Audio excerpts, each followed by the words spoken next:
We take the second theorem under parallelograms. It states that the diagonals of the parallelogram bisect each other. When we say the diagonals of the parallelogram bisect each other, it means that these diagonals cut each other into two equal parts. It means that PO should be equal to OR and SO should be equal to OQ. Now what is given to us? That we have quadrilateral PQRS, which is a parallelogram. Which are the diagonals? Diagonal PR and diagonal QS. So we can say diagonals PR and QS intersect each other. Intersect is meeting. Where do they meet? They meet at a certain point, that is the point O. So intersect each other at point O. Now, what have we to prove? I said they bisect each other. We have to prove that they bisect each other, which means that segment PO is congruent to segment OR. And segment SO is congruent to segment OQ.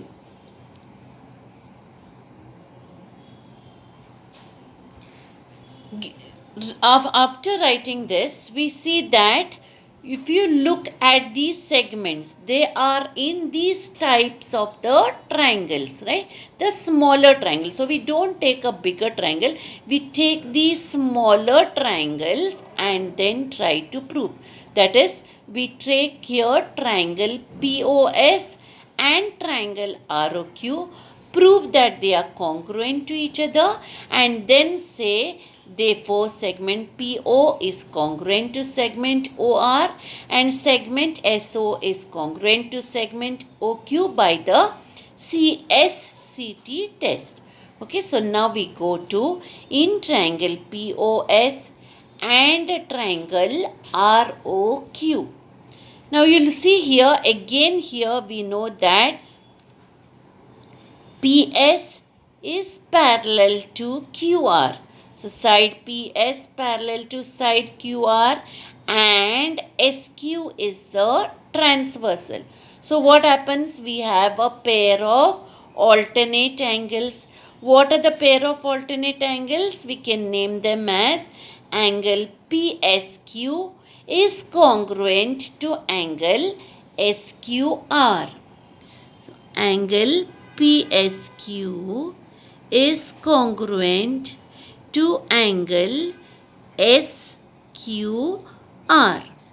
Also, we look at the same pair of parallel sides, side PS parallel to side QR. Now the transversal will be this one, that is diagonal PR, and PR is the transversal. So what happens? Now angle SPR and angle PRQ will be the alternate angles which will be equal to each other. Therefore, angle SPR is congruent to angle PRQ. We write angle SPR is congruent to angle PRQ. Now both these pairs of angles were alternate angles. So we write here alternate angles.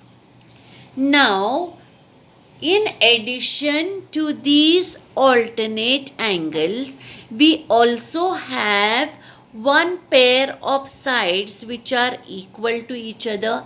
That is side PS is congruent to side RQ. Why are they congruent to each other? Because they are the opposite sides of the parallelogram. In the first theorem, we said that the opposite sides and the opposite angles of a parallelogram are congruent. So we'll write now side PS is congruent to side QR. So we write here side PS is congruent to side QR. Now we have one pair of angles and a side. So the two triangles should be congruent by the ASA test. So we say therefore triangle POS is congruent to triangle ROQ by the ASA test. Now here we have not written the reason. What was the reason we said that two sides were congruent to each other? Because they are the opposite angles of the parallelogram.